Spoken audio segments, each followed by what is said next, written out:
What's going on, everybody? Hope you're all having a fantastic day today. Now, the other day when I was going ahead and live streaming, I decided to go ahead and play some Battlefield 2042. And also, if you guys do want to check out any of my live streams or any of my other social medias, all the links to that stuff are down in the description.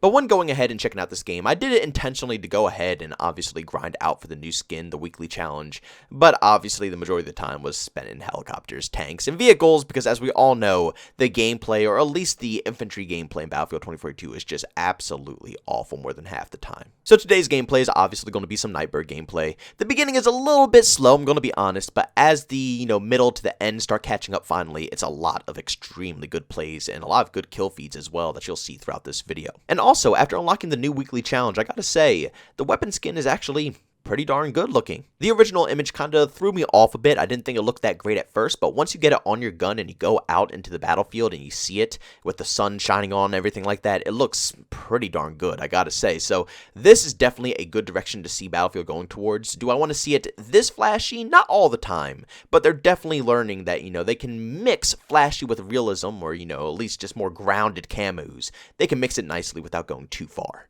Ladies and gentlemen, today I would like to talk to you guys about the potential future that the Battlefield franchise has right now, and why I personally think that what comes in the next years are going to just get worse and worse and worse down the road. Now, when I go ahead and follow a game like Call of Duty or Battlefield, I have it on multiple different platforms. Twitter, Reddit, I follow the YouTube channels, Twitch streams, and stuff like that. I follow pretty much anything I could possibly follow in order to get more information, news, and just opinions on the games that I enjoy discussing. And one of the hottest topics that I would say in the whole community right now for Battlefield is how the developers are trying to protect players, not only from, in-game mechanics to make it easier for them to thrive and not die 24/7, but also alongside with trying to censor down the whole Battlefield game. Things like screams of the soldiers and the whole atmosphere of the game itself are completely toned back. Compared to past games like Battlefield 1 and Battlefield 5, for example, the two most, recent, I guess I should say, are completely different compared to Battlefield 2042. I mean, honestly, the screams in Battlefield 2042 and the emotions of the characters are almost comical in every possible way. It's the goofiest experience I've ever seen. And this didn't begin with 2042. This began with Battlefield 5. Now, luckily, they didn't completely go ahead and push for this agenda, but initially they really tried to do so. If you guys don't remember, one of the biggest pushbacks from the community with Battlefield 5 was how they're trying to cater to absolutely everybody and not offend anybody and try to make the nicest game out there. Nobody cares about that crap, and it only ruins your game for the community even more. Now, with Battlefield 5, a lot of the community was concerned, but like I said, over time they polished it off and made it the game that everybody wanted it to be. Do you remember the woman with the bionic arm? Yeah, well, that got stripped out of the game with a lot of other things that the community hated. So at the end of the day, it was a fantastic experience that DICE listened to us, but that was just the very beginning of what they're going to do in the near future.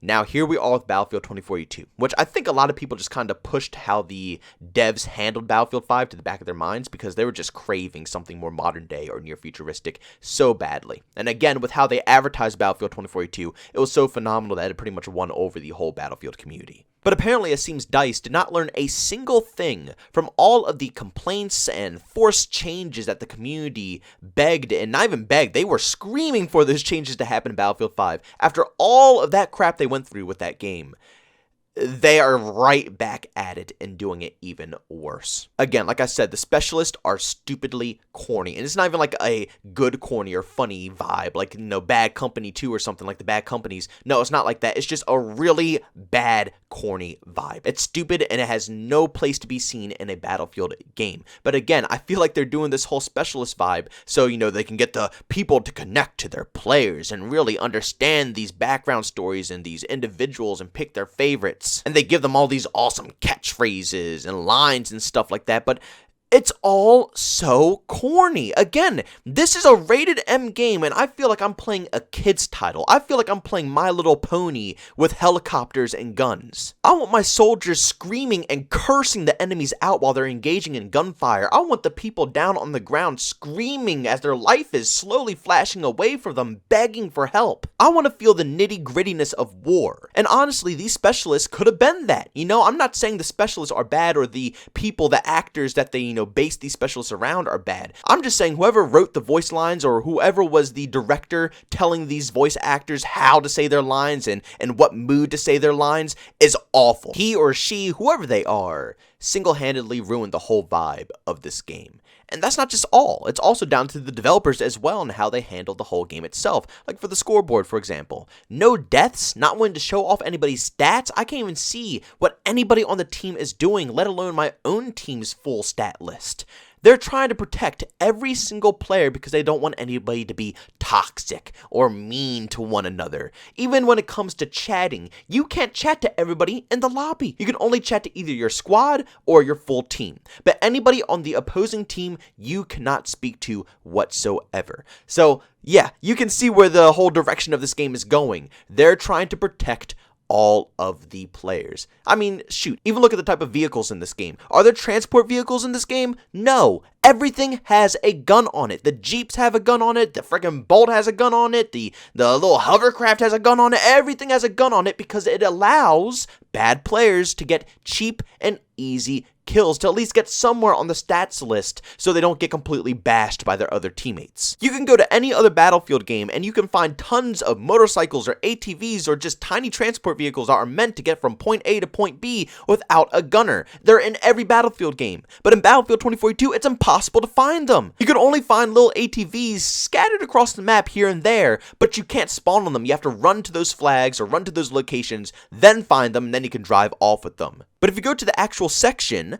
of the game that specifically was made by the developers so people can see that says transport vehicles, every transport vehicle that you can choose from has a gun, and they do it for a reason. I mean, for the love of God, there's not even voice chat in this game. You cannot communicate, nor can you speak in a game that revolves strictly around squad play, because they don't want people talking crap or talking negatively about one another. I mean, seriously, is it that hard to put VoIP in a game? There's tons of indie developed games out there with no budget, 1 to 2 people working on them, and they have VoIP implemented in their game. But a game that's developed by a AAA developed team that has millions and millions of dollars towards the budget of this title, along with hundreds and hundreds and hundreds of employees working on the game as well, and you're telling me you can't put voice chat in the game? Yeah, I highly doubt that. I think it's for another reason. I guarantee DICE is still trying to set up their whole, report system so when people have bad voice chats, they can report them and stuff like that. I understand that whole process, but that doesn't mean you have to strip it from the game at launch. Do you understand this game was advertised with crossplay? That was one of your biggest selling points? And then when you play crossplay with your friends, you can't speak to them. Xbox chat can't squat up with PlayStation chat. Discord on PC, you can't get that on Xbox and PlayStation. I think one of them can, but it's not easy, maneuver and work with. That's how you work with crossplay. You use in-game voice chat. It just works that way, and it's not in the game. So all these people that I was so excited to play with on this game that I've been waiting years and years since I switched to PC and I haven't been able to play with them on console anymore, I finally get to squad up with them, and I can't talk to them. Again, DICE is stepping down so low to protect everybody's feelings. Do they not understand that there's a mute button for a reason?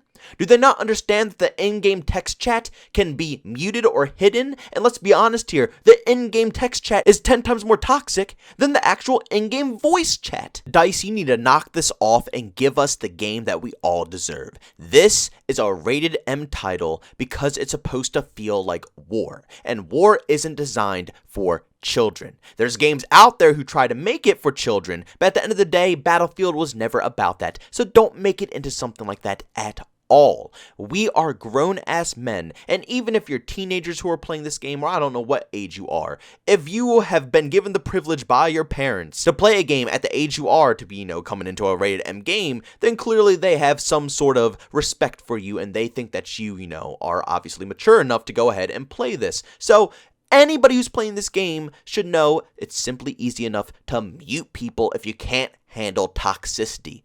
Not that hard. But since the development team DICE are our new moms and dads, that means that we can't talk when we want to talk and we can't do what we want to do whenever we want in these games.